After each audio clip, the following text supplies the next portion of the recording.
Yup. What's up mga ka-travel? Yun o, mag-unboxing tayo ng ito may dumating sa aking Shopee Jcom HRV bracket para sa akin TFX 150. Galing pa siyang Kalamba o. Saan kami naghanap ng bracket kung nakaraan eh. So sa Shopee lang ako naka-order. Sa Taytay daw may nabibilang kaso walang available na stock. So i-unbox natin tong dalawang to, yung bracket tsaka yung top box natin. Brand niya is Duhan mga ka-travel. Yan, Duhan yan.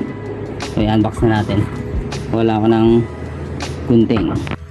Yan guys, i-unbox na natin siya. Unahin mo natin tong bracket. Ang kapal ng ano, balot ah. Galit na galit yung nagbalot nito ah. Ang balot na balot ah.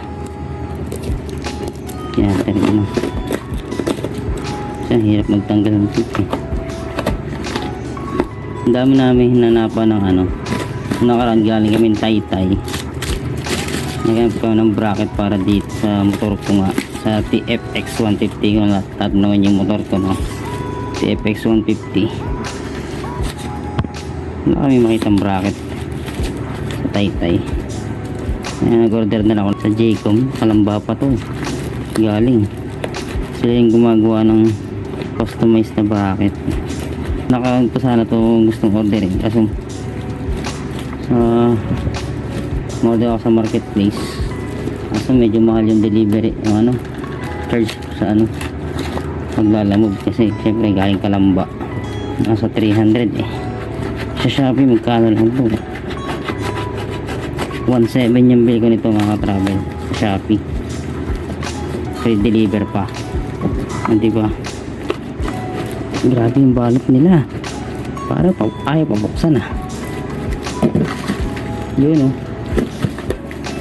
charan, medyo mabigat din pala to. Solid na bakal talaga, solid ah. Ilang kilo kaya to, dagdag bigat sa motor natin to, pero at least makapagkarga na tayo ng mga pag hindi na mahihirapan yung angkas natin, yung OBR natin dyan. Hindi na mahihirapan, matutuwa na siya kasi meron ng sandalan. Ito yung balot.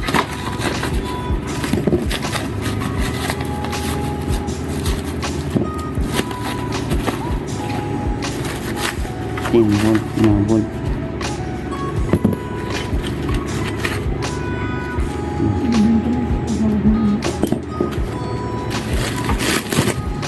Charan,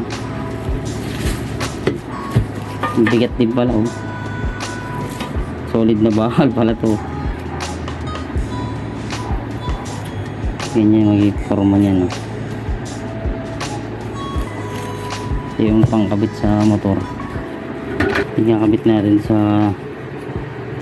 likod. Ayan guys, nabuksan na natin. Ito yung bracket. Hasta naman yung top box. Unboxing tayo ng Duhan top box. Ito yung galing sa yan yung address Pasig. Galing Pasig pa to, may bunga Pasig. Pangalan nga ng store nakalimutan ko. Yun, Best on Wheels. Nabuksan na natin. Ang bili ko dito sa top box na to guys ay 2,896 yung bracket. Hard plastic to. So check natin kung naghahanap kayo ng bracket guys na mura. Ayan, Shopee. Unboxing natin siya ngayon. Hop, ito na ating top box.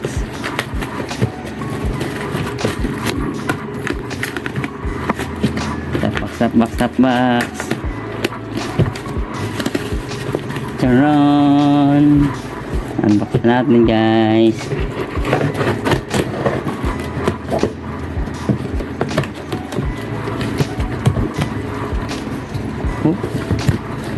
Yahoo! Kabalit siya oh, meron pang bubble wrap.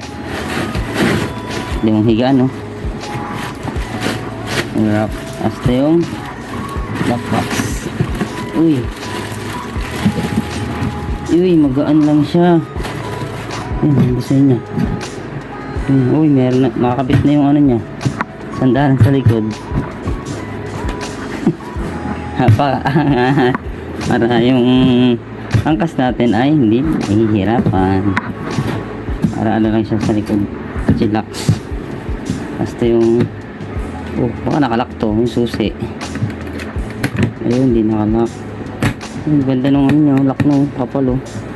So, yung pagkabakal, basta yung loob niya. Uy, makapal yung ano, header. So bakit adhesive? Meron siya adhesive, tapos hindi siya nakakabit na ayos. Kapal ng leather niya oh. May zipper din pala oh. Kala ko wala. Nung na-check ko kasi sa Shopee, nakita ko doon walang zipper. Ito meron pala. So hindi nga nakakapit na ayos yung adhesive niya. Siguro kailangan natin magkit na ayos. Tatanggal siya. Hindi siya nakapagkit na ayos. Ano ba? Baka dito. Yan, adhesive. So isang nakapagkit eh.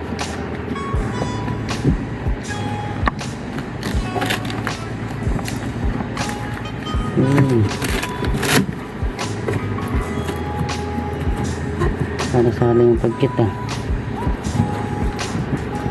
Hindi pantay yung pagkakadikit-dikit niya.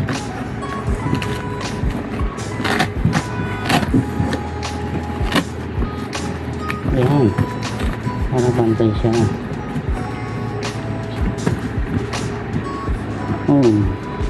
Kapal ng ano niya, kapal ng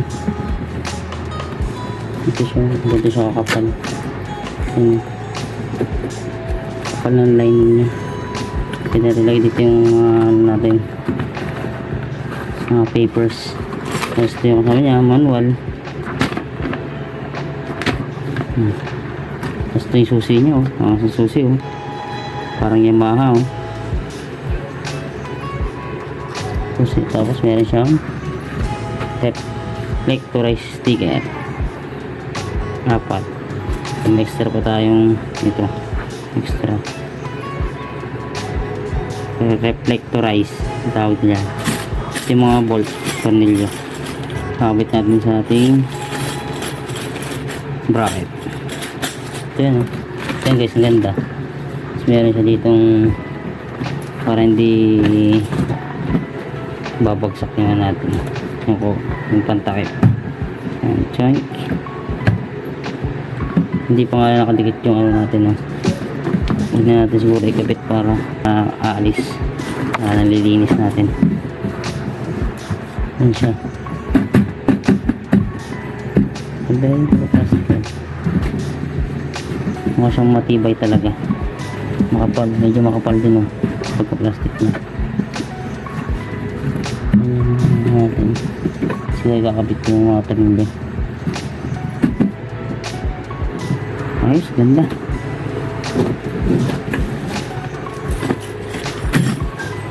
Susi. Ito yung gusto ko, double lock ito guys, double lock sa ilalim, sa babaw. Pag ilalak nga sa bracket yan, yan, double na siya, double lock.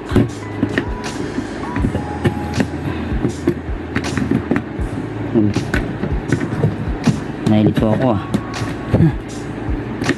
ano na to ay pinipindot pala dito. Yun, kaya natin ilak. Uy, lock na.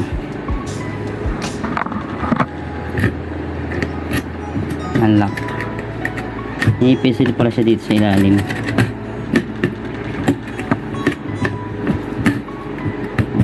Lock niya, makapal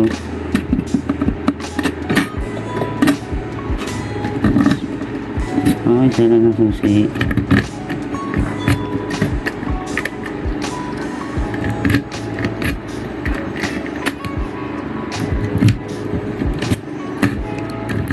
natin kung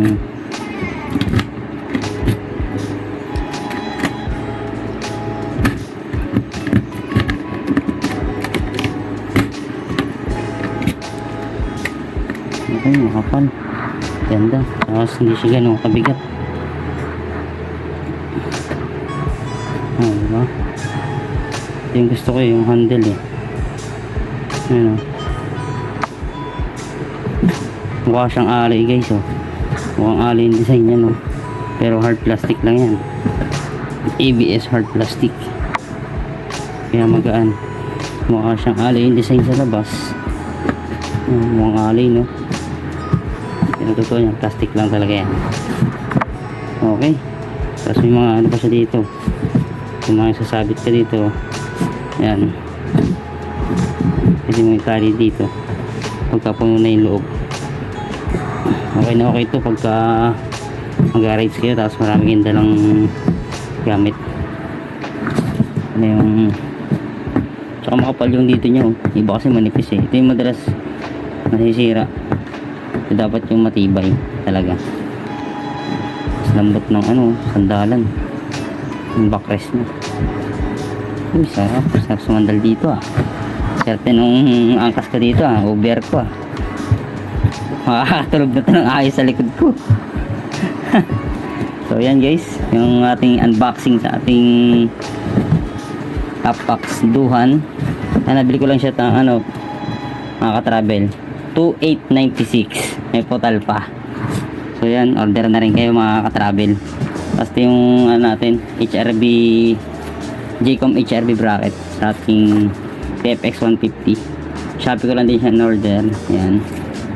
Lagay ko na lang sa description yung detail nung pinag-orderan ko. So ganda. Yan yung aking top box. So yan guys, hanggang dito muna yung video ko. Please like and subscribe to my YouTube channel, Travel with Bin. Thank you. Yes, kakabit ko muna to. Tara.